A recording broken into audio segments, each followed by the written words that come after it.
ಈಗ ಸರ್ಕಾರ ಗ್ಯಾರಂಟಿ ಯೋಜನೆಗಳ ವಿಚಾರಕ್ಕೆ ಸಂಬಂಧಪಟ್ಟಂತೆ ಡಿ.ಕೆ. ಶಿವಕುಮಾರ್ ಅವರು ಮುಖ್ಯಮಂತ್ರಿ ಆಗೋದಕ್ಕೆ ಮುಂಚಿತವಾಗಿಯೂ ಕೂಡ ಒಂದು ಮಾತನ್ನ ಹೇಳಿದ್ರು. ಸರಿಸುಮಾರು 100 ಕೋಟಿ ರೂಪಾಯಿಯಷ್ಟು ಹಣವನ್ನ ಸತ್ತಿರ್ತಕ್ಕಂಥವರ ಅಕೌಂಟ್ಗಳಿಗೆ ಹೋಗ್ತಾ ಇದ್ದಾವೆ, ಅನರ್ಹರ ಅಕೌಂಟ್ಗಳಿಗೆ ಹೋಗ್ತಾ ಇದೆ ಅಂತ ಹೇಳಿ.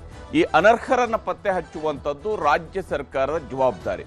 ಬಹಳ ದೊಡ್ಡದಾದಂತಹ ಯೋಜನೆ, ಬಹಳ ದೊಡ್ಡದಾದ ಯೋಜನೆ ಅಂತ ಹೇಳಿಕೊಂಡು ಆ ದೊಡ್ಡ ಯೋಜನೆಯಲ್ಲಿ 100 ಕೋಟಿಯೋ 150 ಕೋಟಿಯೋ 200 ಕೋಟಿಯೋ ವ್ಯರ್ಥವಾಗಿ ಯಾರದ್ದು ಫಲಾನುಭವಿಗಳಲ್ಲದೇ ಇರುವಂತಹವರ ವ್ಯಕ್ತಿಗಳ ಅಕೌಂಟ್ಗಳಿಗೆ ಹಣ ಹೋದ್ರೆ ಅದು ಕೂಡ ದೊಡ್ಡ ವ್ಯರ್ಥ ಆಗತ್ತೆ. ಈ ಕಾರಣಕ್ಕಾಗಿಯೇ ಈಗ ಸರ್ಕಾರ ಗ್ಯಾರಂಟಿಗಳ ಪರಿಷ್ಕರಣೆಗೆ ಮುಂದಾಗಿದೆ. ಪರಿಷ್ಕರಣೆ ಅನ್ನುವಂಥದ್ದು ಕೇವಲ ಅನರ್ಹರನ್ನ ಪತ್ತೆ ಹಚ್ಚುವ ವಿಚಾರ ಅಂತೇಳಿ ಸರ್ಕಾರ ಹೇಳ್ತಾ ಇದ್ರೆ, ಪ್ರತಿಪಕ್ಷಗಳವರು ಈಗಾಗಲೇ ಇದರಲ್ಲಿ ರಾಜಕೀಯದ ಬಾವುಟವನ್ನ ಹಿಡಿದಿದ್ದಾರೆ. ಸರ್ಕಾರ ಮತ್ತು ಪ್ರತಿಪಕ್ಷಗಳ ನಡುವೆ ಮಾತಿನ ಜಟಾಪಟಿಯೂ ಕೂಡ ಈಗ ಜೋರಾಗ್ತಾ ಇದೆ. ಇದಕ್ಕಾಗಿ ಈಗ ಹೊಸ ಅರ್ಜಿನ, KYCನ ಅಥವಾ ಗೃಹಲಕ್ಷ್ಮಿಯರ ಈ ಗೊಂದಲಗಳಿಗೆ ಪರಿಹಾರ ಏನು ಅನ್ನುವಂತಹ ಪ್ರಶ್ನೆಯೂ ಕೂಡ ಇದ್ದೇ ಇದೆ. ಗ್ಯಾರಂಟಿಗಳ ಪರಿಷ್ಕರಣೆ ವಿಚಾರದಲ್ಲಿ ರಾಜಕೀಯವೂ ಕೂಡ ಬಹಳ ಜೋರಾಗಿ ಸಾಗ್ತಾ ಇದೆ. ಸರ್ಕಾರ ಮತ್ತು ಪ್ರತಿಪಕ್ಷಗಳ ನಡುವೆ ಮಾತಿನ ಜಟಾಪಟಿ ನಡೀತಾ ಇದೆ. ಇಲ್ಲಿ ಹೊಸ ಅರ್ಜಿನ ಅಥವಾ KYCನ ಗೃಹಲಕ್ಷ್ಮಿಯರ ನಡುವೆ ಗೊಂದಲಗಳು ಮುಂದುವರೆದಿದ್ದಾವೆ. ಹಾಗಾದ್ರೆ ಏನೇನು ನಡೀತಿದೆ, ಏನು ಕಾರಣ, ಇದೆಲ್ಲದಕ್ಕೂ ಕೂಡ ಕಾರಣಗಳು ಏನು ಅನ್ನೋದು ನಾವು ಗಮನಿಸಬೇಕು. ಬಹಳ ಮುಖ್ಯವಾಗಿ ಮುಖ್ಯಮಂತ್ರಿ ಡಿ.ಕೆ. ಶಿವಕುಮಾರ್ ಅವರು ಹೇಳ್ತಾ ಇರುವಂತಹ ಪ್ರಕಾರ ಈಗಾಗಲೇ ಗೃಹಲಕ್ಷ್ಮಿ ಯೋಜನೆ ಮತ್ತು ಗೃಹ ಜ್ಯೋತಿ ಯೋಜನೆ, ಈ 2 ಯೋಜನೆಗಳಿಂದವೇ ಇವುಗಳಲ್ಲಿ ಅನರ್ಹರಿಗೂ ಕೂಡ ಹೋಗ್ತಾ ಇದೆ. ಅಂದ್ರೆ ಗೃಹಲಕ್ಷ್ಮಿ ಯೋಜನೆ ವಿಚಾರಕ್ಕೆ ಬಂದಾಗ ಮೃತಪಟ್ಟಿರ್ತಕ್ಕಂಥವರ ಹೆಸರಿನಲ್ಲೂ ಕೂಡ ಇನ್ನೂ ಹೋಗ್ತಾನೆ ಇದೆ. ಮೃತಪಟ್ಟಂಥದನ್ನು ಕೂಡ ರಿಪೋರ್ಟ್ ಮಾಡ್ತಾ ಇಲ್ಲ. ಇದರಿಂದಾಗಿ ಅನವಶ್ಯಕವಾಗಿ ಹಣ ಖರ್ಚಾಗ್ತಾ ಇದೆ. 2,000 ರೂಪಾಯಿ ತಿಂಗಳಿಗೆ ಒಂದು ಅಕೌಂಟ್ಗೆ ಅನ್ನುವಂಥ ಲೆಕ್ಕದಲ್ಲಿ. ಹಾಗೆಯೇ ಗೃಹ ಜ್ಯೋತಿ ವಿಚಾರದಲ್ಲಿ ಅದು ಕೇವಲ ರಾಜ್ಯದವರಿಗಷ್ಟೇ ಸೀಮಿತ. ಅಂದ್ರೆ ನಮ್ಮ ರಾಜ್ಯದ ಮತದಾರರು, ನಮ್ಮ ರಾಜ್ಯದ ನಿವಾಸಿಗಳಿಗೆ ಮಾತ್ರನೇ ಇದು ಸೀಮಿತವೇ ಹೊರತು ಇದು ಯಾರೋ ವಲಸಿಗರು ಇಲ್ಲಿ ಬಂದು ತಾತ್ಕಾಲಿಕವಾಗಿ ಮನೆ ಮಾಡ್ಕೊಂಡಿರ್ತಾರೆ ಅಥವಾ ಇಲ್ಲಿ ವೋಟರ್ಸ್ ಆಗಿರೋದಿಲ್ಲ, ಬೇರೆ ಇಲ್ಲಿ ಯಾವುದೋ ರಾಜ್ಯದಲ್ಲಿ ವೋಟರ್ ಆಗಿರ್ತಾರೆ, ಆದರೆ ಇಲ್ಲಿ ಉದ್ಯೋಗ ಅರಸಿ ಬಂದಿರ್ತಾರೆ, ಅಂಥವ್ರಿಗೆ ಇಂತಹ ಯೋಜನೆಗಳ ಫಲ ಸಿಗೋದಿಲ್ಲ ಅಂತ ಹೇಳಿ ಮುಖ್ಯಮಂತ್ರಿಗಳು ಹೇಳ್ತಾ ಇದ್ದಾರೆ. ಆದರೆ ಈ ಇಡೀ ಯೋಜನೆಯನ್ನ ಪರಿಷ್ಕರಣೆ ಮಾಡೋದಕ್ಕೆ ಹೊರಟಿರುವ ಸಂದರ್ಭದಲ್ಲಿ ಸರ್ಕಾರ ಸಹಜವಾಗಿಯೇ ಮತ್ತೊಂದು ಬಾರಿ KYCಯನ್ನ ಮಾಡಿ ಅಂತ ಹೇಳ್ತಾ ಇದೆ. ಇದು ಈಗ ಮಹಿಳೆಯರಲ್ಲೂ ಆತಂಕವನ್ನ ಸೃಷ್ಟಿಸಿದೆ. ಗ್ಯಾರಂಟಿಗಳ ಪರಿಷ್ಕರಣೆಗೆ ರಾಜ್ಯ ಸರ್ಕಾರ ಮುಂದಾಗಿದೆ. ಇದಕ್ಕಾಗಿ ಹೊಸ ಅರ್ಜಿ ಹಾಕಿಸ್ತಾರಾ, KYC ಮಾಡಿಸ್ತಾರಾ ಅನ್ನುವಂತಹ ಪ್ರಶ್ನೆಯೂ ಕೂಡ ಇದ್ದೇ ಇದೆ. ಯಾಕಂದ್ರೆ ಪರಿಷ್ಕರಣೆಯೋ ಹೊಸ ಅರ್ಜಿಯೋ KYCಯೋ ಅನ್ನೋದರ ಬಗೆಗಿನ ಗೊಂದಲಗಳು ಕೂಡ ಇಲ್ಲಿ ನಡೀತಾ ಇರುವಂಥದ್ದು. ಈಗ ಬಹಳ ಮುಖ್ಯವಾದಂತಹ ಕಾರಣಗಳನ್ನ ಏನೇನು ಅನ್ನೋದು ನಾವು ನೋಡ್ತಾ ಹೋಗ್ಬೇಕು. ಬಾಕಿ ಹಣ ಹಾಕೋ ಬದಲು ಹೊಸ ಅರ್ಜಿ ಅನ್ನುವಂಥದ್ದು ಸರಿನಾ ಅನ್ನುವ ಪ್ರಶ್ನೆಯನ್ನ ಮಹಿಳೆಯರು ಕೇಳ್ತಾ ಇದ್ದಾರೆ. ನೀವು ಬಾಕಿ ಹಣ ಉಳಿಸ್ಕೊಂಡಿದ್ರಿ ಆಲ್ರೆಡಿ, ಅದನ್ನ ಹಾಕೋ ಬದಲಿಗೆ ನೀವು ಹೊಸ ಅರ್ಜಿ ಅಂತ ಹೇಳಿದ್ರೆ ಮತ್ತೆ ಯಾವಾಗ ಹಣ ಹಾಕಿಸ್ತೀರಿ ಅನ್ನುವಂತಹ ಪ್ರಶ್ನೆಯನ್ನು ಕೂಡ ಕೇಳ್ತಾ ಇದ್ದಾರೆ. ಇಲ್ಲಿ ವಿಶೇಷವಾಗಿ ಸರ್ಕಾರದ ನಿರ್ಧಾರಕ್ಕೆ ಗೃಹಲಕ್ಷ್ಮಿಯರು ಆಕ್ರೋಶವನ್ನು ಹೊರಹಾಕ್ತಾ ಇದ್ದಾರೆ. ಯಾಕಂದ್ರೆ ಗೃಹಲಕ್ಷ್ಮಿಯರು ಆಲ್ರೆಡಿ ಕಳೆದ 3 ವರ್ಷಗಳಿಂದ ತಿಂಗಳಿಗೆ 2,000 ರೂಪಾಯಿನ ಪಡ್ಕೊಳ್ತಾ ಇದ್ದಾರೆ. ಅದರಲ್ಲಿ ಕೆಲವು ತಿಂಗಳದ್ದು ಹಣ ಇನ್ನೂ ಕೂಡ ಕೊಡೋದಕ್ಕೆ ಬಾಕಿ ಇದೆ. ದುರಂತ ಅಂದ್ರೆ ರಾಜ್ಯ ಸರ್ಕಾರ 2025ರ ಫೆಬ್ರವರಿ ಮಾರ್ಚ್ ತಿಂಗಳಲ್ಲಿ ಹಣನೇ ಹಾಕಿಲ್ಲ. ಇದು ಈ ರೀತಿಯಾದಂತಹ ಹಣ ಹಾಕದೇ ಇರತಕ್ಕಂಥ ವಿಚಾರಗಳು ಕೂಡ ಇದಾವೆ. ಸರ್ಕಾರದ ಈಗಿನ ನಿರ್ಧಾರಕ್ಕೆ ಗೃಹಲಕ್ಷ್ಮಿಯರಲ್ಲೂ ಕೂಡ ಅನುಮಾನಗಳಿದ್ದಾವೆ. ಅವ್ರಿಗೂ ಕೂಡ ಗೊಂದಲ ಇದೆ. ಏನಿದು ಸಿಗ್ತಾ ಇರುವಂತಹ ಹಣ, ಸಿದ್ದರಾಮಯ್ಯವರ ಅವಧಿಯಲ್ಲಿ ಸಿಗ್ತಾ ಇತ್ತು ಹಣ, ಶಿವಕುಮಾರ್ ಅವರು ಬಂದಾಗ ಇದ್ದಕ್ಕಿದ್ದಂತೆ ಯಾಕೆ ಮತ್ತೊಮ್ಮೆ ಅರ್ಜಿ ಅನ್ನುವಂಥ ಪ್ರಶ್ನೆ ಇದೆ. ಆದರೆ ಸರ್ಕಾರ ಹೇಳ್ತಾ ಇರುವಂಥದ್ದು ಏನು ಮತ್ತೆ ಇಲ್ಲಿ ಗೃಹಲಕ್ಷ್ಮಿಯರು ಅರ್ಥ ಮಾಡ್ಕೊಳ್ಬೇಕಾಗಿರೋದು ಏನು ಅನ್ನೋದನ್ನು ಕೂಡ ನಾವು ಗಂಭೀರವಾಗಿ ಪರಿಗಣಿಸಬೇಕಾಗುತ್ತೆ. ವಿಶೇಷವಾಗಿ ಈ ವಿಚಾರಕ್ಕೆ ಸಂಬಂಧಪಟ್ಟಂತೆ ಈಗಾಗಲೇ ನಡೀತಿರುವಂತಹ ಬೆಳವಣಿಗೆಗಳನ್ನ ನೋಡ್ತಾ ಹೋದಾಗ ಸರ್ಕಾರ ಯಾವಾಗ ಹೊಸ ಅರ್ಜಿಗಳನ್ನ ಸಲ್ಲಿಸಬೇಕಾಗುತ್ತೆ ಅನ್ನೋಂಥ ಹೇಳ್ತು, ಗೃಹಲಕ್ಷ್ಮಿಯರು ತಮ್ಮದೇ ಆದಂತಹ ಅಸಮಾಧಾನವನ್ನ ಹೊರಹಾಕಿದ್ದಾರೆ. ಯಾರು ಅನರ್ಹರಿದ್ದಾರ ಅಂತವ್ರ ಪಟ್ಟಿಯನ್ನು ಮಾಡಬೇಕು. ಇದು ಯಾವುದೇ ಯೋಜನೆ ಇರಲಿ, ಗೃಹಲಕ್ಷ್ಮಿ ಯೋಜನೆಯಲ್ಲಿ ಸತ್ತು ಹೋದವ್ರ ಹೆಸರಂತೂ ಅವ್ರ ಕಡೆ ಇರುತ್ತೆ. ಸೊ ಅಂಥವ್ರ ಹೆಸರುಗಳನ್ನ ತೆಗೆದು ಹಾಕಬೇಕು. ಮತ್ತೊಮ್ಮೆ ಅರ್ಜಿ ಹಾಕುವಂತ ಒಂದು ಅವಶ್ಯಕತೆ ಇಲ್ಲ ಅಂತ ನಾನು ಅನ್ಕೊಳ್ತೀನಿ. ಸತ್ತು ಹೋದವರು ಅಥವಾ ಅನರ್ಹರಿದ್ದವ್ರನ್ನ ಹೆಸರನ್ನ ಪಟ್ಟಿಯಿಂದ ತೆಗೆದು ಹೋದ್ರೆ ಯಾರಿಗೆ ತಲುಪಬೇಕು ಯೋಜನೆ ಸರಿಯಾಗಿ ತಲುಪುತ್ತೆ. ಜನ ಏನ್ ಕೈಲಿ ಕೆಲಸ ಇಲ್ಲದೆ ಸುಮ್ನೆ ಮನೇಲಿ ಖಾಲಿ ಕೂತಿದ್ದಾರೆ ಅಂತೇಳಿ ಹೀಗೆಲ್ಲ ಅಲಿಸ್ಬೇಕು ಅಂತೇಳಿ ಈಗಾಗಲೇ ಸ್ಟಾರ್ಟಿಂಗ್ ಇವ್ರು ಮಾಡಿದಾಗ ಎಷ್ಟೊಂದು ಕ್ಯೂ ಆಗಿ ನೂಕುನುಗ್ಲಾಗಿ ಗಲಾಟೆಗಳಾಗಿ ಆಗಿತ್ತು. ಅಷ್ಟೊಂದೆಲ್ಲ ನಡೆದ್ರೂ ಕೂಡ ಮತ್ತೆ ರೀಅಪ್ಲಿಕೇಶನ್ ಹಾಕಿ ಮತ್ತೆ ಫಲಾನುಭವಿಗಳಾಗಬೇಕು ಅಂತಂದ್ರೆ ಜನಕ್ಕೆ ಎಷ್ಟೊಂದು ಕಷ್ಟ ಆಗ್ತಾ ಇದೆ. ಫ್ರೀ ಬಿಲ್ ಕೊಡ್ತೀನಿ ಅಂತ ಹೇಳಂದಿರು 2-3 ಸಾವಿರ ರೂಪಾಯಿ ಬಿಲ್ ಹೊಂಟೋದ್ರಿ ಈಗ ಮತ್ತೆ ಕರೆಂಟ್ ಫ್ರೀ ಅಂತ ಹೇಳಿ ಮತ್ತೆ ಬಿಲ್ ತೊಗೋತಾರೆ ರೀ.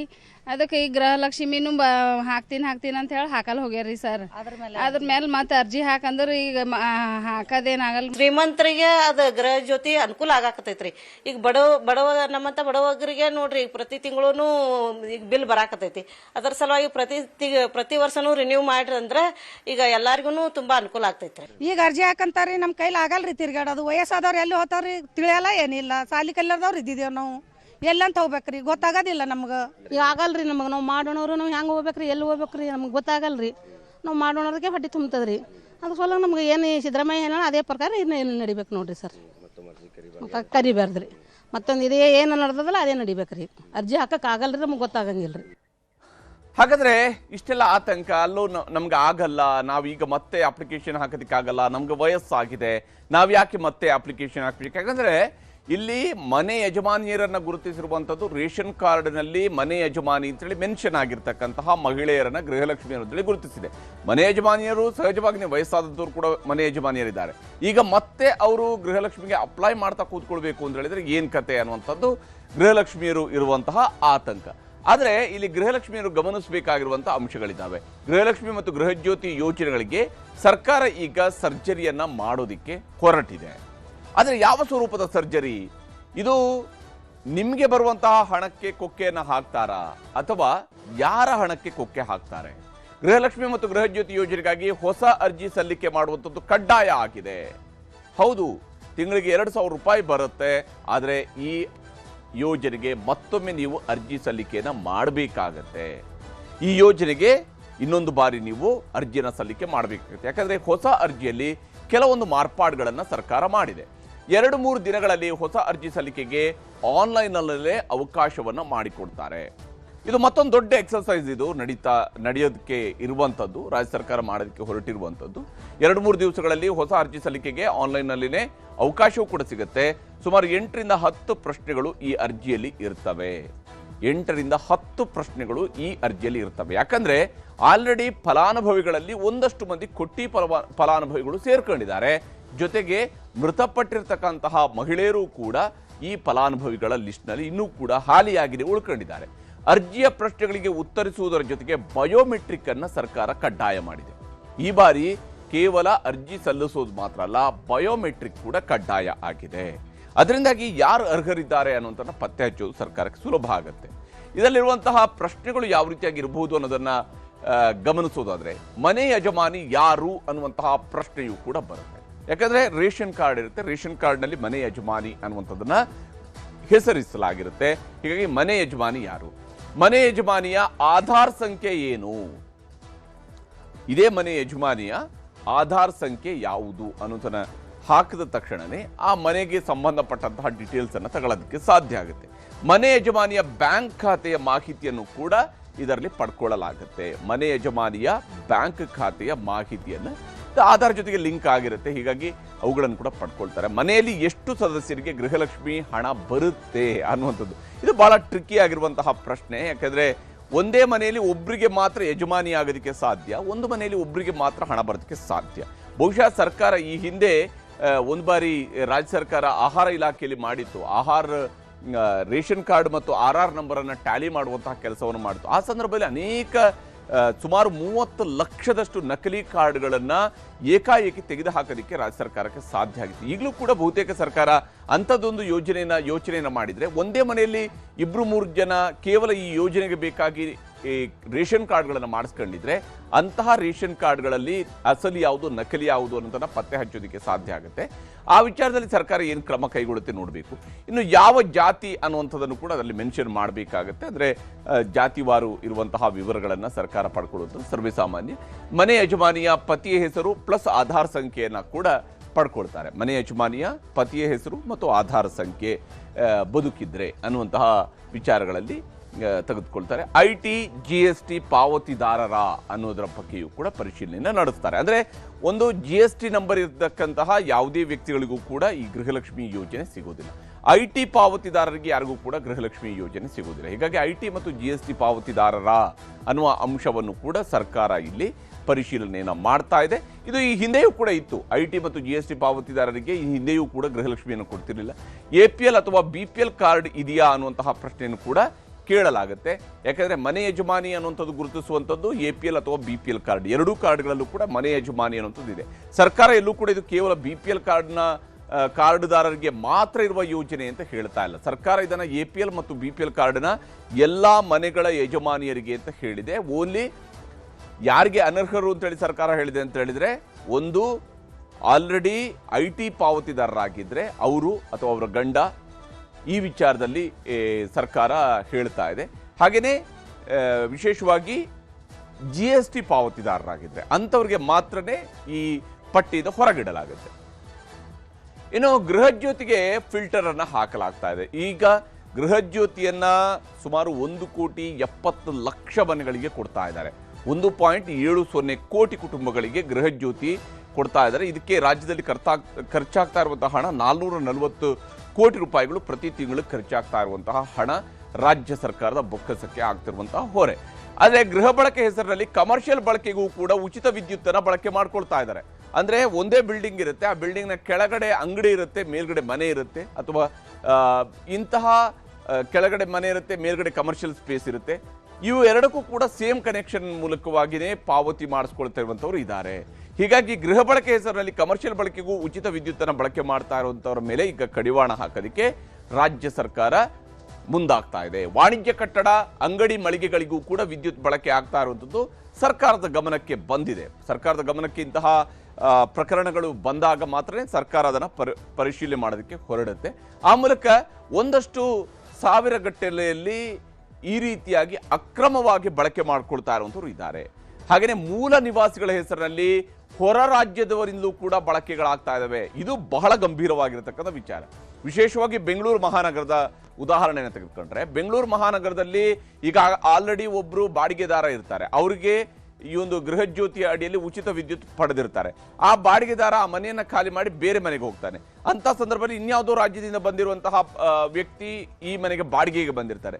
ಆ ಬಾಡಿಗೆದಾರ ಮತ್ತೆ ಗೃಹಜ್ಯೋತಿಯನ್ನು ಬಳಕೆ ಮಾಡ್ಕೊಳ್ತಿದ್ದಾರೆ. ಹೀಗಾಗಿ ಮೂಲ ನಿವಾಸಿಗಳ ಹೆಸರಲ್ಲಿ ಹೊರ ರಾಜ್ಯದವರು ಕೂಡ ಬಳಕೆ ಮಾಡ್ತಿದ್ದಾರಲ್ಲ, ಇವುಗಳಿಗೆ ಕಟ್ಟುನಿಟ್ಟಾಗಿ ಕಡಿವಾಣವನ್ನು ಹಾಕಲೇಬೇಕು. ಅದು ರಾಜ್ಯ ಸರ್ಕಾರದ ಜವಾಬ್ದಾರಿಯೂ ಕೂಡ. ಯಾಕಂದ್ರೆ ಅಂತಿಮವಾಗಿ ಈ ಯೋಜನೆ ಇರುವಂಥದ್ದು ಕರ್ನಾಟಕದವರಿಗೆ, ಕರ್ನಾಟಕದ ಜನರಿಗೆ. ಯಾಕಂದ್ರೆ ರಾಜ್ಯ ಸರ್ಕಾರ ಕೊಡ್ತಾ ಇರುವಂತಹ ಯೋಜನೆ ಆಗಿರೋದ್ರಿಂದಾಗಿ ಇದು ಕೇವಲ ಕರ್ನಾಟಕದವರಿಗೆ ಮಾತ್ರ ಸೀಮಿತ ಆಗಿರುವಂತಹ, ಇಲ್ಲಿಯ ಮತದಾರರಿಗೆ ಮಾತ್ರ ಸೀಮಿತವಾಗಿರುವಂತಹ ಯೋಜನೆ. ಹೀಗಾಗಿ ಆಧಾರ್, EKYC, ಫೋನ್ ನಂಬರ್ ಮೂಲಕ ಪುನರ್ ಪರಿಶೀಲನೆಗೆ ರಾಜ್ಯ ಸರ್ಕಾರ ಚಿಂತನೆಯನ್ನ ಮಾಡಿದೆ. ಆದರೆ ಎಷ್ಟರ ಮಟ್ಟಿಗೆ ಇಲ್ಲಿ ವಲಸಿಗರು ಯಾರು, ಇಲ್ಲಿಯವರೇ ಯಾರು, ಇಲ್ಲಿಯ ಮತದಾರರೇ ಯಾರು, ವಲಸಿಗರು ಯಾರು ಅನ್ನೋದನ್ನ ಪತ್ತೆ ಹಚ್ತಾರೆ ನೋಡಬೇಕು.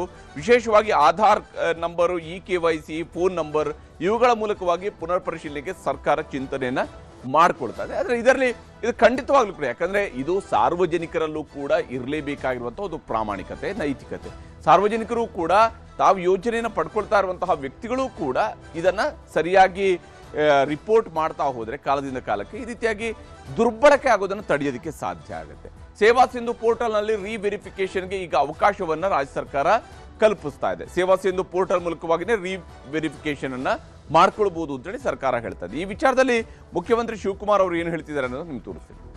ಗ್ಯಾರಂಟಿನ ನಾವು ವಾಪಸ್ಸು ಯಾರು ಕರೆಕ್ಟು ಫೋಟೋಸು ಐಡೆಂಟಿಫಿಕೇಶನ್ ಬೇಕು. ಆಗ ಏನೋ ತರಾತುರಿಲಿ ಕೆಲವರೆಲ್ಲ ಯಾರ್ದೋ ಫೋನ್ ನಂಬರ್ ಕೊಟ್ಬಿಟ್ಟಿದ್ದಾರೆ, ಯಾರ್ದೋ ಅಕೌಂಟ್ ದುಡ್ಡು ಹೋಗ್ತಾ ಇದೆ. ನಮಗೆ ನೇರವಾಗಿ ಕರೆಕ್ಟಾಗಿ ಅವ್ರ ಅಕೌಂಟ್ಗೆ ದುಡ್ಡು ಹೋಗ್ಬೇಕು. ಯಾರ್ಯಾರೋ ಡ್ರಾ ಮಾಡ್ತಾ ಇದ್ದಾರೆ, ಅದೆಲ್ಲ ನಮ್ಮ ಹತ್ರ ಎಲ್ಲ ದಾಖಲೆ ಇದೆ. ಆಮೇಲೆ ಕರ್ನಾಟಕದವ್ರಿಗೆ ನಾವು ಈ ಗ್ಯಾರಂಟಿ ಕೊಡ್ತಾ ಇರೋದು. ಕರೆಂಟು ಕೂಡ ಕರ್ನಾಟಕ ರಾಜ್ಯದಲ್ಲಿ ಯಾರು ವೋಟ್ ಇದೆ ಅವ್ರು ಕೊಡಬೇಕು. ವೋಟ್ ಇಲ್ಲದೆ ಹೋದವ್ರಿಗೆ ಯಾರು ಕೊಡ್ಬೇಕು? ಯಾಕೆ ಕೊಡ್ಬೇಕು ನಾವು? ಸೊ ನಾವು ಇಲ್ಲಿ ಯಾರಿದ್ದಾರೆ ಅವ್ರಿಗೆಲ್ಲ ಉಪಯೋಗ ಮಾಡಬೇಕು. ಯಾರಿಗೂ ಯಾವ ಕಾರಣಕ್ಕೂ ಗ್ಯಾರಂಟಿ ನಿಲ್ಲಿಸೋದಿಲ್ಲ. ನಿಲ್ಲಿಸೋದು ನಮ್ಮ ಕಾರ್ಯಕ್ರಮ ಅಲ್ಲ. ನಾವು ಇಡೀ ದೇಶಕ್ಕೆ ಮಾದರಿ. ನಮ್ಮ ಗ್ಯಾರಂಟಿ ಇಡೀ ದೇಶಕ್ಕೆ ಮಾದರಿ. ಮಹಾರಾಷ್ಟ್ರವ್ರು ತಗೊಂಡ್ರು, ಮಧ್ಯಪ್ರದೇಶವ್ರು ತಗೊಂಡ್ರು, ತಮಿಳ್ನಾಡವ್ರು ತಗೊಂಡ್ರು, ಆಂಧ್ರ ಪ್ರದೇಶವ್ರು ತಗೊಂಡ್ರು, ಬೇರೆ ಬೇರೆ ಯಾವ್ಯಾವ ರಾಜ್ಯ ಎಲೆಕ್ಷನ್ ಹೋಯ್ತು ಅವರೆಲ್ಲ ನಮ್ಮ ಗ್ಯಾರಂಟಿನೇ ತೆಗೆದುಕೊಂಡ್ರು. ಇದರ ನಡುವೆ ಈ ಯಾವುದೇ ಗ್ಯಾರಂಟಿಗಳು ನಿಲ್ಲೋದಿಲ್ಲ ಅಂತ ಹೇಳಿ ಸಿದ್ದರಾಮಯ್ಯನವರು ಕೂಡ ಸ್ಪಷ್ಟಪಡಿಸಿದ್ದಾರೆ. ವಿಶೇಷವಾಗಿ ವಿಚಾರಕ್ಕೆ ಸಂಬಂಧಪಟ್ಟಂತೆ ಸಿದ್ದರಾಮಯ್ಯನವರು ಇವತ್ತು ಒಂದು ಪೋಸ್ಟ್ ಮುಖವಾಗಿ ಹೇಳಿದ್ದಾರೆ. ಸರ್ಕಾರದ 5 ಗ್ಯಾರಂಟಿಗಳನ್ನ ಯಾವುದೇ ಕಾರಣಕ್ಕೂ ನಿಲ್ಲಿಸೋದಿಲ್ಲ ಅಂತ ಹೇಳಿ ಮಾಜಿ ಮುಖ್ಯಮಂತ್ರಿಯವರು ಕೂಡ ಸ್ಪಷ್ಟಪಡಿಸಿದ್ದಾರೆ. ಅವರು ಕೂಡ ಗ್ಯಾರಂಟಿ ಕೊಟ್ಟಿದ್ದಾರೆ. ಯಾಕಂದ್ರೆ ಇವರಿಬ್ಬರು ಅವತ್ತು ಗ್ಯಾರಂಟಿ ಪತ್ರಕ್ಕೆ ಸಹಿ ಹಾಕಿ ಕೊಟ್ಟಂತವರು, ರಾಜ್ಯದ ಜನರಿಗೆ ಗ್ಯಾರಂಟಿ ಪತ್ರಗಳಿಗೆ ಸಹಿ ಹಾಕಿ ಕೊಟ್ಟಂತವರು ಸಿದ್ದರಾಮಯ್ಯ ಮತ್ತು D K Shivakumar.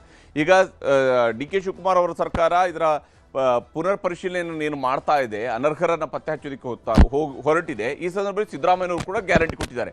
Social media ಎಕ್ಸ್ನಲ್ಲಿ ಮಾಜಿ ಸಿಎಂ ಸಿದ್ದರಾಮಯ್ಯನವರು ಅಭಯ ನೀಡಿದ್ದಾರೆ, ಗ್ಯಾರಂಟಿಗಳು ನಿಲ್ಲೋದಿಲ್ಲ ಅಂತ ಹೇಳಿದ್ದಾರೆ. ಅಷ್ಟೇ ಅಲ್ಲದೆ ಇದು ಕೇವಲ ಮುಂದಿನ 2 ವರ್ಷಗಳು ಮಾತ್ರ ಅಲ್ಲ, ಮುಂದೆಯೂ ನಮ್ಮ ಸರ್ಕಾರ ಬರುತ್ತೆ, ಆ ಸರ್ಕಾರವೂ ಕೂಡ ಗ್ಯಾರಂಟಿಯನ್ನು ಕೊಡುತ್ತೆ ಅಂತ ಹೇಳಿ ಸಿದ್ದರಾಮಯ್ಯನವರು ಭರವಸೆಯನ್ನು ಕೊಟ್ಟಿದ್ದಾರೆ. ಅಷ್ಟರ ಮಟ್ಟಿಗೆ ಸಿದ್ದರಾಮಯ್ಯನವರಿಗೆ ವಿಶ್ವಾಸ ಇದೆ, ತಮ್ಮ ಸರ್ಕಾರ ಮತ್ತೊಮ್ಮೆ ಅಧಿಕಾರಕ್ಕೆ ಬರುತ್ತೆ. ಮುಂದಿನ 2 ವರ್ಷಗಳಷ್ಟೇ ಅಲ್ಲ, ಮುಂದೆಯೂ ನಮ್ಮದೇ ಸರ್ಕಾರ ಇರುತ್ತೆ, ನಮ್ಮದೇ ಗ್ಯಾರಂಟಿಗಳು ಕಾರ್ಯರೂಪಕ್ಕೆ ಬರ್ತವೆ ಅಂತ ಸಿದ್ದರಾಮಯ್ಯನವರು ಹೇಳ್ತಾ ಇದ್ದಾರೆ. ಯೋಜನೆಗಳ ಅನುಷ್ಠಾನದ ಲೋಪದೋಷಗಳನ್ನು ಸರಿಪಡಿಸುವ ಕೆಲಸ ಆಗ್ತಾ ಇದೆ ಅನ್ನುವಂಥದ್ದು ಸಿದ್ದರಾಮಯ್ಯನವರು ಕೊಟ್ಟಿರುವಂತಹ ಸ್ಪಷ್ಟನೆ. ಮತ್ತು ಈ ವಿಚಾರದಲ್ಲಿ ಪ್ರತಿಪಕ್ಷದವರು ಅನವಶ್ಯಕವಾಗಿ ರಾಜಕೀಯ ಮಾಡ್ತಾ ಇದ್ದಾರೆ ಅಂತ ಹೇಳಿ ಅವರು ಆರೋಪವನ್ನು ಮಾಡಿದ್ದಾರೆ. ಪ್ರತಿಪಕ್ಷಗಳ ಅಪಪ್ರಚಾರಕ್ಕೆ ಫಲಾನುಭವಿಗಳು ಆತಂಕ ಪಡಬೇಕಾಗಿಲ್ಲ, ನಿಮಗೆ ಬರಬೇಕಾಗಿರುವಂತಹ ನಿಮ್ಮ ಹಕ್ಕಿನ ದುಡ್ಡು ಬಂದೇ ಬರುತ್ತೆ, ನಿಮಗೆ ಕೊಟ್ಟಿರುವ ಗ್ಯಾರಂಟಿಯ ದುಡ್ಡು ಬಂದೇ ಬರುತ್ತೆ ಅನ್ನುವಂಥದ್ದನ್ನು ಅವರು ಹೇಳಿದ್ದಾರೆ. ಮತ್ತು ರಾಜಕೀಯಕ್ಕೋಸ್ಕರ ಬಿಜೆಪಿಯವರು ಅಪಪ್ರಚಾರ ಮಾಡ್ತಾ ಇದ್ದಾರೆ, ಇದು ರಾಜಕೀಯ ಹತಾಶೆಯ ಪ್ರತೀಕ ಅಂತ ಹೇಳಿ ಸಿದ್ದರಾಮಯ್ಯನವರು ವ್ಯಾಖ್ಯಾನಿಸಿದ್ದಾರೆ. ಇದು ರಾಜಕೀಯ ಹತಾಶೆಯ ಪ್ರತೀಕ ಅಂತ ಹೇಳಿ. ಈ ವಿಚಾರದಲ್ಲಿ ಕಾಂಗ್ರೆಸ್ ಮತ್ತು ಬಿಜೆಪಿ ನಾಯಕರುಗಳ ಅಭಿಪ್ರಾಯಗಳು ಹೇಗಿದ್ದಾವೆ ಅನ್ನೋದನ್ನು ನಿಮ್ಗೆ ತೋರಿಸ್ತೀನಿ. ಅವತ್ತು ಹೇಳಿದ್ದು ಪ್ರತಿ ಮನೆಗೆ ಈಗ ನಿಮ್ಮ ಹತ್ರ ಇನ್ಕಮ್ ಟ್ಯಾಕ್ಸ್ ಇದ್ರೆ ಇಲ್ಲ, ಯಾಕೆ ಬರ್ದಿಲ್ಲ ಇದರಲ್ಲಿ? ಇನ್ಕಮ್ ಟ್ಯಾಕ್ಸ್ ಇದ್ರೆ ಕೊಡಲ್ಲ ಅಂತ ಯಾಕೆ ಬರ್ದಿಲ್ಲ ನೀವು ಇದರಲ್ಲಿ? ಸೇಲ್ ಟ್ಯಾಕ್ಸ್ ಇದ್ರೆ ಕೊಡಲ್ಲ, ಯಾಕೆ ಬರ್ದಿಲ್ಲ ಇದರಲ್ಲಿ? GST ಕಟ್ಟಿದ್ರೆ ಕೊಡಲ್ಲ, ಯಾಕೆ ಬರ್ದಿಲ್ಲ ಇದರಲ್ಲಿ? ನುಡಿದಂತೆ ನಡೆದಿದ್ದೀರಿ ಅಂದಿರ, ಇಲ್ಲಿ ನುಡಿದಿದ್ದೀರಲ್ಲ, ಪ್ರತಿ ಮನೆಗೆ ಪ್ರತಿ ಗೃಹಿಣಿಗೆ ನುಡಿದಿದ್ದೀರಾ, ಈಗ ಯಾಕೆ ಎಲ್ಲ LPG ಕೊಡ್ಬೋದಾ? ಏನು ಇನ್ಕಮ್ ಟ್ಯಾಕ್ಸ್ ಇರೋರು ಕೊಡ್ಬೋದಾ? ಸೇಲ್ ಟ್ಯಾಕ್ಸ್ ಇರೋರು ಕೊಡ್ಬೋದಾ? ತಪ್ಪಲ್ವಾ ಅಂತ ನಮ್ಮನ್ನು ಕ್ವಶನ್ ಮಾಡ್ತಾರೆ, ನಮ್ಮನ್ನು ಕೇಳ್ತಾರೆ. ನಿನ್ ಜ್ಞಾನ ಇರಲಿಲ್ಲ ಅನೌನ್ಸ್ ಮಾಡೋವಾಗ? ಯಾವುದೇ ಒಂದು ಕಾರ್ಯಕ್ರಮ ಪ್ರಾರಂಭ ಆದರೆ ಅದು ಟ್ರ್ಯಾಕಿಗೆ ಬರಬೇಕಾದ್ರೆ ಸ್ವಲ್ಪ ವ್ಯತ್ಯಾಸಗಳಾದ ಸರಿಪಡಿಸ್ಕೊಂಡು, ಬಟ್ ಟ್ರ್ಯಾಕ್ ಬಿಟ್ಟು ಹೋಗೋಂಗಿಲ್ವಲ್ಲ, ಮಾಡೇ ಮಾಡ್ತೀವಿ. ಅದರಿಂದ 5 ಕಾರ್ಯಕ್ರಮಗಳು ಇವತ್ತು ನಡೀತಾ ಇವೆ, ನಡೆಸ್ತೀವಿ, ಮುಂದೆನೂ ಕೊಡ್ತೀವಿ, ನಿಲ್ಲಿಸ್ತೀವಿ ಅನ್ನೋದಿಲ್ಲ. ಹಾಗೆ ಆ ರೀತಿ ಇರೋದಿದ್ರೆ BJP ಅವ್ರು ಹೇಳಿ ನಾವು ಬಂದರೆ ನಿಲ್ಲಿಸ್ತೀವಿ ಅಂತ ಹೇಳಿ ಅದು ಹೇಳಲ್ಲ.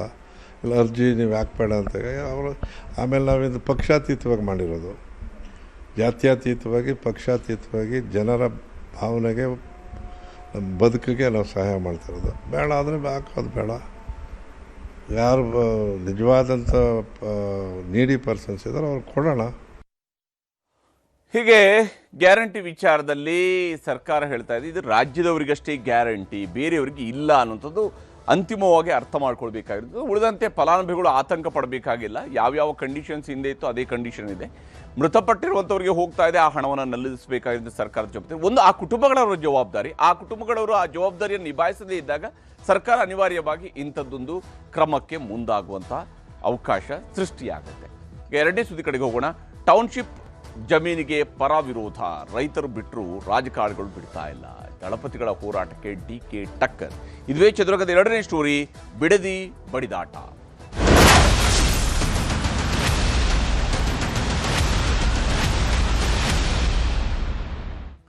ಬಿಡದಿ ಸಮೀಪದಲ್ಲಿ ರಾಜ್ಯ ಸರ್ಕಾರ ಉದ್ದೇಶಿಸಿರುವಂಥದ್ದು ಬೆಂಗಳೂರು ಇಂಟಿಗ್ರೇಟೆಡ್ ಟೌನ್ಶಿಪ್ ಅನ್ನು ಮಾಡಬೇಕು ಅಂತ ಹೇಳಿ ಮುಖ್ಯಮಂತ್ರಿ DK ಶಿವಕುಮಾರ್ ಅವರು ಈಗಾಗಲೇ ನಿರ್ಧರಿಸಿದ್ದಾರೆ. ಆದರೆ ಈ ನಿರ್ಧಾರಕ್ಕೆ ಪರ ಮತ್ತು ವಿರೋಧ ವ್ಯಕ್ತವಾಗ್ತಾ ಇದೆ. ಒಂದು ಕಡೆಯಲ್ಲಿ ಭೂಮಿ ಕೊಡೋದಿಲ್ಲ ಅಂತ ಹೇಳಿ ರೈತರು ಹೇಳ್ತಾ ಇದ್ದಾರೆ, ಮತ್ತೊಂದು ಕಡೆಯಲ್ಲಿ ಕೊಡ್ತೇವೆ ಅನ್ನುವಂಥ ಅಭಿಪ್ರಾಯವೂ ಕೂಡ ಅದೇ ರೈತ ಸಮುದಾಯದಿಂದ ಬರ್ತಾ ಇದೆ. ಕೊಡ್ತೇವೆ ಮತ್ತು ಕೊಡಲ್ಲ, 2 ಅಭಿಪ್ರಾಯಗಳು ಕೂಡ ರೈತ ಸಮುದಾಯದಿಂದಲೇ ಬರ್ತಾ ಇರೋದು.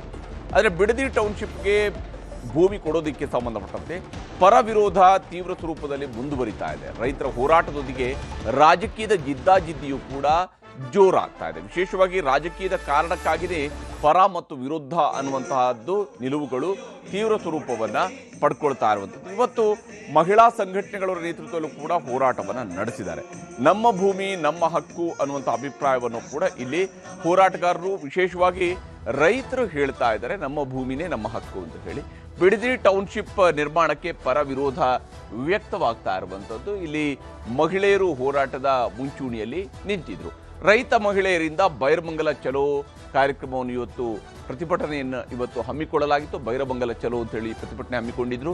ಅಖಿಲ ಭಾರತ ಜನವಾದಿ ಮಹಿಳಾ ಸಂಘಟನೆ ಕೂಡ ಈ ಹೋರಾಟದಲ್ಲಿ ಭಾಗಿಯಾಗಿದೆ. ಅವರು ಕೂಡ ಈ ಹೋರಾಟದ ಅಖಾಡಕ್ಕೆ ಇಳಿದಿದ್ದಾರೆ. ಅಧಿಸೂಚನೆ ಪತ್ರಕ್ಕೆ ಬೆಂಕಿ ಹಚ್ಚಿ ಆಕ್ರೋಶವನ್ನು ಹೊರಹಾಕಿದ್ದಾರೆ. ರಾಜ್ಯ ಸರ್ಕಾರದ ಅಧಿಸೂಚನೆಗೆ ಬೆಂಕಿ ಹಚ್ಚಿದ್ದಾರೆ. ಆ ಮೂಲಕ ಯಾವುದೇ ಕಾರಣಕ್ಕೂ ನಮ್ಮ ಭೂಮಿಯ ಮೇಲಿನ ನಮ್ಮ ಹಕ್ಕನ್ನು ನಾವು ಬಿಟ್ಕೊಡೋದಿಲ್ಲ ಅಂತ ಹೇಳಿ ರೈತ ಮಹಿಳೆಯರು ಘೋಷಣೆಯನ್ನ ಕೂಗಿದ್ದಾರೆ.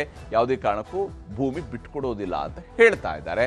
ಹಸಿರು ಶಾಲುಗಳನ್ನ ಹಿಡಿದು ಇವತ್ತು ರೈತರು ತಮ್ಮ ಹೋರಾಟದಲ್ಲಿ ಭಾಗಿಯಾಗ್ತಾ ಇದ್ದಾರೆ. ಆದರೆ ಈ ವಿಚಾರಕ್ಕೆ ಸಂಬಂಧಪಟ್ಟಂತೆ ಬಹಳಷ್ಟು ಪರ ವಿರೋಧವೂ ಕೂಡ ಇದೇ ಭಾಗದಲ್ಲಿ ವ್ಯಕ್ತವಾಗ್ತಾ ಇರುವಂಥದ್ದು. ಇವತ್ತು ಈ ಒಂದು ಹೋರಾಟದಲ್ಲಿ ನಿರತರಾಗಿರುವಂತಹ ಮಹಿಳೆಯರು ಏನು ಹೇಳಿದ್ದಾರೆ ಅನ್ನೋದು ನಿಮ್ಗೆ ತೋರಿಸ್ತೀನಿ. ಹೋಗ್ಬಿಟ್ಟು ಡಿ ಕೆ ಸರ್ ಜೊತೆ ಹೋಗ್ಬಿಟ್ಟು ನೀನು ಈಗ ಆಟ ಆಡ್ತಾ ಇದ್ದಲ್ಲ ಮಾಧ್ಯಮ ಮೇಲೆ ಕುತ್ಕೊಂಡು ಅವತ್ತು ಯಾವ ಕ್ಷೇತ್ರದಲ್ಲಿ ಇದ್ದ ಅವ್ನು ಬಾಲಣ್ಣ ಅವತ್ತು JDS ಅಲ್ಲೇ ತಾನೇ ಇದ್ದದ್ದು. ಇವತ್ತು ಬಂದು ನಮ್ಗೆ ರಕ್ಷಣೆ ಕೊಡ್ಲಿ ಅವನು. ಫಸ್ಟ್ ಅವ್ರ ಭೂಮಿಯಲ್ಲಿ ಅಕ್ವೇರೇಷನ್ ಮಾಡ್ಕೊ ಬರ್ಲಿ, ಆಮೇಲೆ ನಮ್ಮ ಭೂಮಿ ಮಾಡ್ಲಿ. ಅವರು ಕನಕಪುರ ಸೈಡ್ ಯಾಕೆ ಬೇಡ ಅಂತಂದ್ರು, ಅವ್ರು ಮಾತ್ರ ಗಂಜಿ ಕುಡ್ದಿ ಭೂಮಿ ಉಳಿಸ್ಕೋಬೇಕು, ನಾವು ಮಾತ್ರ ಅವ್ರ ಭೂಮಿ ಕೊಟ್ಬಿಡ್ಬೇಕಂತ. ನಾವು ನಂಬಿರೋ ಈ ಏನು ಗೋವುಗಳಲ್ಲಿ 330 ಕೋಟಿ ದೇವರುಗಳು ವಾಸ ಮಾಡ್ತಾರೆ ಅಂತಲ್ಲ, ದಿನ ಎದ್ದು ಸೇವೆ ಮಾಡ್ತೀವಿ. ಅದೊಂದೇ ಸಾಕು ನಮ್ಗೆ. ಅದ್ರ ಮೇಲೆ ನಾವು ಪ್ರಮಾಣ ಮಾಡಿ ಹೇಳ್ತೀವಿ. ಇಲ್ಲಿ ಎಲ್ಲರೂ ಕೂಡ ಬಡ ರೈತರು ಎಲ್ಲರೂ ಜೀವನ ಕಟ್ಕೊಂಡಿದ್ದಾರೆ. ಅವ್ರ ತರ ಇಲ್ಲಿ ಕೃಷಿನೇ ಇಲ್ಲ, ಜನಗಳೆಲ್ಲ ಭೂಮಿನೇ ಇಲ್ಲ ಅಂತ ಹೇಳೋ ಅಂತ ಹೊಲಸು ನಮ್ದಲ್ಲ. ಈಗ ಜಮೀನೇ ಇಲ್ಲ ಅಕ್ವೈರ್ ಮಾಡ್ಕೊಬಿಟ್ರು ಅಂದ್ರೆ ನಮ್ಮಂತೆಯವರು ಎಷ್ಟೋ ಜನ ಕುಟುಂಬ ಇದೆ. 70% ಜಮೀನಿರೋರಾದ್ರೆ ಇನ್ನು 30% ಜಮೀನೇ ಇಲ್ಲ. ಆ 30% ಜನಗಳು 70% ಜಮೀನಿದೆಯಲ್ಲ ಅವ್ರು ತಾವು ಪಾಲ್ಗೊಪ್ಪಟ್ಟೆ ಮಾಡಿಕೊಂಡು ಜೀವನ ಸಾಗಿಸ್ತಿದ್ದಾರೆ. ಈ ಸರ್ ನಾನೇನೋ ವಯಸ್ಸಿದೆ, ಜಮೀನು ಕಿತ್ಕೊಂಡ್ಬಿಟ್ರು ಅಂದರೆ ನಾನು ಒಂದು ಗಾಡಿ ಓಡಿಸ್ಕೊಂಡಾಗ ಜೀವನ ಮಾಡ್ತೀನಿ. ನನ್ನಂತೆಯವರು ಜಮೀಲ್ದೋದವರು ವಯಸ್ಸಾದವ್ರನ್ನ ಎಲ್ಲಿ ಕಳಿಸ್ತಾರೆ? ಅವ್ರನ್ನ ನಾನು ಕೈಲಿ ಕೆಲಸ ಇದೆ ಅಂತ ಜೀವನ ಮಾಡ್ಕೊಂಡು ಹೋಗ್ತೀನಿ. ವಯಸ್ಸಾದ ತಂದೆ ತಾಯಿಗಳು ಹಸುಗಳು ನಂಬ್ಕೊಂಡು ಜೀವನ ಮಾಡ್ತಿದ್ದಾರಲ್ಲ, ಏನು ಮಾಡ್ತಾರೆ ಅವರು? ಹೀಗೆ ಒಂದು ಕಡೆಯಲ್ಲಿ ನಾವು ಯಾವುದೇ ಕಾರಣಕ್ಕೂ ಭೂಮಿ ಕೊಡೋದಿಲ್ಲ ಅಂತ ಹೇಳುವಂತಹ ರೈತರಿದ್ದಾರೆ. ಮತ್ತೊಂದು ಕಡೆಯಲ್ಲಿ ಕೆಲವು ರೈತರು ಹೇಳ್ತಾ ಇದ್ದಾರೆ, ನಮಗೆ ಕಷ್ಟದ ಜೀವನ ಇದೆ, ಭೂಮಿ ಕೊಡ್ತೇವೆ ಅಂತ ಕೂಡ ಹೇಳ್ತಿದ್ದಾರೆ. ವಿರೋಧದ ಮಧ್ಯೆಯೂ ಕೂಡ ಟೌನ್ಶಿಪ್ ಪರವಾಗಿಯೂ ಕೂಡ ಧ್ವನಿಯನ್ನ ಎತ್ತುತ್ತಾ ಇದ್ದಾರೆ. ಇಲ್ಲಿ ಪರ ಮತ್ತು ವಿರುದ್ಧ ಎರಡು ನೆಲೆಗಳು ಕೂಡ ಈ ವಿಚಾರದಲ್ಲಿ ಇದ್ದಾವೆ. ಟೌನ್ಶಿಪ್ಗೆ ಒಪ್ಪಿಗೆಯನ್ನು ಸೂಚಿಸಿ ಕೆಲ ರೈತರು ಪತ್ರಗಳನ್ನು ಕೂಡ ಕೊಡ್ತಾ ಇದ್ದಾರೆ. ಕೆಲ ರೈತರು ತಮ್ಮ ಪತ್ರಗಳನ್ನ ಸರ್ಕಾರಕ್ಕೆ ಒಪ್ಪಿಸ್ತಾ ಇದ್ದಾರೆ. GBDAಗೆ ಒಪ್ಪಿಗೆ ಪತ್ರವನ್ನು ಕೊಟ್ಟಿದ್ದಾರೆ. ಕೆಂಪಯ್ಯನಪಾಳ್ಯ ಭಾಗದ ರೈತರು ನಾವು ನಮ್ಮ ಜಮೀನುಗಳನ್ನು ಬಿಟ್ಟುಕೊಡೋಕೆ ರೆಡಿ ಇದ್ದೀವಿ ಅಂತ ಹೇಳ್ತಾರೆ. ಅವರು ಹೇಳ್ತಾ ಇರುವಂತಹ ಕಾರಣಗಳೇನು? ವಯಸ್ಸಾಗ್ತಾ ಇದೆ, ಕೃಷಿ ಮಾಡೋದಕ್ಕೆ ನಮಗೆ ಆಗ್ತಾ ಇಲ್ಲ ಅನ್ನುವಂತಹ ಅಭಿಪ್ರಾಯವು ಕೆಲವು ಕಡೆಯಿಂದ ಬರ್ತಾ ಇದೆ. ಅಷ್ಟೇ ಅಲ್ಲದೆ ಕೃಷಿಗೆ ಬೇಕಾದಷ್ಟು ಪ್ರಮಾಣದ ನೀರು ಕೂಡ ಈ ಭಾಗದಲ್ಲಿ ಸಿಗ್ತಾ ಇಲ್ಲ, ಕೃಷಿ ಮಾಡೋದಕ್ಕೆ ಬೇಕಷ್ಟು ನೀರು ಸಿಗ್ತಾ ಇಲ್ಲ ಅನ್ನುವಂತಹ ಅಭಿಪ್ರಾಯ ರೈತರಲ್ಲಿದೆ. ಲಕ್ಷಾಂತರ ರೂಪಾಯಿ ಖರ್ಚು ಮಾಡಿದ್ರು ಕೂಡ ಇಲ್ಲಿ ನಾವು ನಷ್ಟವನ್ನು ಅನುಭವಿಸುವಂತಾಗಿದೆ. ಆ ಕಾರಣಕ್ಕಾಗಿ ನಾವು ಈ ಒಂದು ಕೃಷಿ ಭೂಮಿಯನ್ನು ಕೊಡೋದಕ್ಕೆ ರೆಡಿ ಇದ್ದೀವಿ ಅಂತ ಹೇಳ್ತಾ ಇದ್ದಾರೆ. ಕೂಲಿ ಆಳು ಸಿಗೋದಿಲ್ಲ, ಕೂಲಿ ಕೂಡ ಸಿಕ್ಕಾಪಟ್ಟೆ ದುಬಾರಿಯಾಗಿದೆ. ಈ ಕಾರಣಗಳಿಗಾಗಿ ನಾವು ಜಮೀನನ್ನ ಬಿಡೋದಿಕ್ಕೆ ರೆಡಿ ಇದ್ದೀವಿ. ಮಕ್ಕಳ ಮದುವೆ ಮಾಡಿಸ್ಬೇಕು, ಭವಿಷ್ಯಕ್ಕೆ ದುಡ್ಡು ಅಗತ್ಯ ಇದೆ, ಎಲ್ಲ ಕಾರಣಕ್ಕಾಗಿ ನಮ್ಮ ಭೂಮಿಯನ್ನ ಸರ್ಕಾರ ಅಕ್ವೈರ್ ಮಾಡ್ಕೊಂಡ್ರೆ ನಾವು ರೆಡಿ ಅಂತ ಹೇಳ್ತೀವಿ. ಲಕ್ಷ ಕೊಡುವಂತಹ ಭೂಮಿಗೆ ಕೋಟಿ ಕೊಡ್ತಾ ಇದ್ದಾರೆ. ಈಗ ನಾವು ನಾರ್ಮಲಿ ಮಾರಿದ್ರೆ ಲಕ್ಷದಷ್ಟು ದುಡ್ಡು ಸಿಕ್ಕಿದೆ, ಇಲ್ಲಿ ಕೋಟಿಯಲ್ಲಿ ದುಡ್ಡು ಸಿಗ್ತಾ ಇದೆ. ಕಲುಷಿತ ನೀರನ್ನು ಬಳಸಿ ನಾವು ಕೃಷಿಯನ್ನು ಮಾಡಬೇಕಾಗಿದೆ, ನಮ್ಗೆ ಒಳ್ಳೆ ನೀರು ಕೂಡ ಸಿಗ್ತಾ ಇಲ್ಲ. ಹೀಗಾಗಿ ಕುಮಾರಸ್ವಾಮಿ ಅವರು ರೆಡ್ ಝೋನ್ ಮಾಡಿದ್ಯಾಕೆ ಅನ್ನುವಂಥ ಪ್ರಶ್ನೆಯನ್ನು ಕೂಡ ಕೇಳ್ತಾ ಇದ್ದಾರೆ. ಯಾಕಂದ್ರೆ ಈ ಭಾಗ ರೆಡ್ ಝೋನ್ ನಲ್ಲಿದೆ ಕುಮಾರಸ್ವಾಮಿ ಅವರ ಕಾಲದಿಂದ ಕೂಡ. ಹಾಗಾದ್ರೆ ಆಗ ಯಾಕೆ ಅವರು ರೆಡ್ ಝೋನ್ ಮಾಡಿದ್ರು ಅನ್ನುವಂಥ ಪ್ರಶ್ನೆಯನ್ನು ರೈತರು ಕೇಳ್ತಾ ಇದ್ದಾರೆ. ಅವ್ರು ಏನು ಹೇಳ್ತಾರೆ, ನನಗೆ ಗೊತ್ತೇ ಇಲ್ಲ, ನಾನು ಹೆಂಡತಿ ತಗೊಂಡಿರೋದು ಅಂತಾರೆ. ಅಲ್ಲ, ಇವಾಗ ಅಲ್ಲಿ ಹೋಗಿ ಕ್ಯಾನ್ಸಲ್ ಅಂತ ಬರ್ದು ನಮಗೆ ಬೇಡ ಇದು ಅಂತ ಬರ್ದಾಕ್ಲಿಲ್ಲ ಅರ್ಜಿ ಕುಮಾರಸ್ವಾಮಿ ಅವರು ಇಲ್ಲಿ ಬಂದಿದ್ದನ್ನ ಇದು ಏರ್ಪೋರ್ಟ್ನ ಬಿಡದಿಲಿ ತಗೊಂಡೋಗಿ ದೇವನಹಳ್ಳಿಲಿ ಹಾಕಿದ್ರು. ಅಲ್ಲಿ ರೈತರು ಇರ್ಲಿಲ್ವಾ? ಅವರೆಲ್ಲ ರೈತರಲ್ವಾ ಸರ್? ಇವಾಗ ನೀವೇ ನೋಡ್ತಾ ಇದ್ದೀರಾ, ಆ ಕಡೆ ಏನೋ ಚೆನ್ನಾಗೈತೆ ಗೊಲ್ಲಳ್ಳಿ ಕಡೆ, ಈ ಕಡೆ ನೀವೇ ನೋಡ್ತಾ ಒಂದು ರೌಂಡ್ ಬಂದ್ಬಿಡಿ ಸರ್. ನೀವು ಒಂದು ತಿಂಗಳು ಇರಿ ಸರ್, ಇಲ್ಲಿ ಸಾಕು ಈ ಸೊಳ್ಳೆಗಳ ಕೈಲಿ ಕಡಿಸ್ಕೊಂಡು. ಅವರು ಮಾಡಿದ್ಯಾಕೆ ಸರ್? ರೈತರು ಬಂದರು, ನಾನು 10 ಸತಿ ಅಂದವ್ರ ಮಾತನ್ನ, ರೈತರು ಬಂದರು ನಾನು ಕ್ಯಾನ್ಸಲ್ ಮಾಡ್ಬಿಟ್ಟೆ ಅಂತ ಹೇಳ್ತಾವ್ರೆ. ರೈತರು ಬಂದರು ನೀನು ಕ್ಯಾನ್ಸಲ್ ಮಾಡಿದೆ, ಯಾವ ಥರ ಮಾಡಿದೆ? ಸುಮ್ಮನೆ ಆಗೋಗ್ಬಿಟ್ಟೆ. ರೆಡ್ ಝೋನ್ ಮಾಡಿ ಇಟ್ಬಿಟ್ಟೆ. ನಿಮ್ಮ ಭೂಮಿ ಉಳ್ಕೋಬೇಕಾಗಿತ್ತು, ರೆಡ್ ಝೋನ್ ಮಾಡಿ ಇಟ್ಬಿಟ್ರಿ. ನೀವು ಅಕ್ವೈರೇಷನ್ ಆಯ್ತದೆ ಅಂತ ಅಲ್ವಾ ಅವತ್ತು ಬರೀ 3 ಲಕ್ಷ 2 ಲಕ್ಷ ತಗೊಂಡಿದ್ದೀರಾ ಜಮೀನ, ಅಷ್ಟು ಎಕರೆ ಜಮೀನ. ನಾವು ಜಮೀನು ಕೊಟ್ಟೋದೇ ಮಾಡಿದ್ರೆ ನಮಗೆ ಗಂಡು ಮಕ್ಳಿಲ್ಲ, ನಾವು ಏನು ಮಾಡೋಕ್ಕಾಗಲ್ಲ. ನಾವು ಹೆಣ್ಮಕ್ಳವ್ರೆ, ಹೆಣ್ಮಕ್ಳಿಗೆ ಏನೇನು ಕೊಟ್ಬಿಟ್ಟು ನಮ್ಮ ಜೀವನಕ್ಕೆ ಎಷ್ಟು ಬೇಕೋ ಅಷ್ಟು ನಾವು ಮಾಡ್ಕೋತೀವಿ. ನಮಗೆ 58 ವರ್ಷ ನನಗೆ ವಯಸ್ಸು, ನಾವು ಗೇಯೋಕ್ಕಾಗಲ್ಲ, ಕೈ ಮುರ್ಕೊಂಡಿದ್ದೀನಿ, ₹1 ಕೆಲಸ ಮಾಡೋಕ್ಕಾಗಲ್ಲ. ಹಸುಗಳಿಲ್ಲ, ಅದು ಬರಡು ಭೂಮಿ ನಮ್ಮದು, ಏನು ಬೆಳೆ ಬೆಳೆಯೋಕ್ಕಾಗಲ್ಲ. ಇವಾಗ ಎಜುಕೇಟೆಡ್ ಮಗಳು ಡಬಲ್ ಡಿಗ್ರಿ ಮಾಡೋವಳೆ, ಅವಳು ಮದುವೆ ಮಾಡಬೇಕು, ದುಡ್ಡಿಲ್ಲ. ಯಾರನ್ನ ಕೇಳಕ್ಕೆ ಹೋದ್ರೆ ನೀವು ಕೈ ಮುರ್ಕೊಂಡು ನೀವು ಯಾರು ಕೊಡ್ತಾರೆ ಅಂತಾರೆ, ದುಡ್ಡು ಹೆಂಗೆ ಕೊಡ್ತಾನೆ ಇವನು ಅಂತಾರೆ. ಅದಕ್ಕೆ ಇದನ್ನೇನ ಡೆವಲಪ್ಮೆಂಟು ಆಯ್ತಾ ಅದಲ್ಲ, ಅದನ್ನು ಈಸ್ಕೊಂಡು ಏನು ಆ ಹುಡುಗಿಗೆ ಮದುವೆ ಮಾಡೋಣ, ಹೆಣ್ಮಕ್ಳು ಕೊಟ್ಬಿಟ್ಟು ನಾವು ಸ್ವಲ್ಪ ಜೀವನಕ್ಕೆ ಮಾಡ್ಕೊಂಡು ಬಡ್ಡಿಗೆ ಬಸ್ಸಕ್ಕೆ ಏನು ದುಡ್ಕೊಂಡು ಏನು ಬ್ಯಾಂಕ್. ಹೀಗೆ ಪರ ವಿರುದ್ಧದ ಧ್ವನಿಗಳು ಕೂಡ ಇಲ್ಲಿ ಇರುವಂತ. ಇದರ ನಡುವೆ ದಳಪತಿಗಳು ಹೋರಾಟಕ್ಕೆ ಮುಂದಾಗ್ತಾ ಇದ್ದಾರೆ. ಕುಮಾರಸ್ವಾಮಿಯವರು ಇಲ್ಲಿ ಕೇಂದ್ರದಿಂದ ಒತ್ತಡ ತರೋದಕ್ಕೆ ಪ್ರಯತ್ನವನ್ನು ಮಾಡ್ತಾ ಇದ್ದಾರೆ. ದೇವೇಗೌಡರು ಕಾನೂನು ಹೋರಾಟದ ಮೂಲಕವಾಗಿ ರೈತರ ನೆರವಿಗೆ ನಿಲ್ಲೋದಕ್ಕೆ ಮುಂದಾಗಿದ್ದಾರೆ. ನಿಖಿಲ್ ಕುಮಾರಸ್ವಾಮಿ ಅವರು ಜನಾಂದೋಲನದ ಮುಂಚೂಣಿಯಲ್ಲಿ ನಿಲ್ಲೋದಕ್ಕೆ ತೀರ್ಮಾನವನ್ನು ಕೈಗೊಂಡಿದ್ದಾರೆ. ಈ ಮೂಲಕ ಅಜ್ಜ, ಅಪ್ಪ, ಮಗ ಅಂತ ಹೇಳಿ, ಮೊಮ್ಮಗ ಅಂತ ಹೇಳಿ 3 ಜನ ಕೂಡ ಈ ಹೋರಾಟದ ಅಖಾಡಕ್ಕೆ ಧುಮುಕಿದ್ದಾರೆ. ಇಲ್ಲಿ ರಾಜಕೀಯದ ಜಿದ್ದಾಜಿದ್ದಿ ಇದ್ದೇ ಇದೆ. ಆದರೆ ಯಾವ ಸ್ವರೂಪದಲ್ಲಿ ಸರ್ಕಾರವೂ ಕೂಡ ಇದನ್ನು ಎದುರಿಸಿಕೊಂಡು ಹೋಗುತ್ತೆ ಅನ್ನೋದನ್ನ ನೋಡಬೇಕಾಗಿದೆ.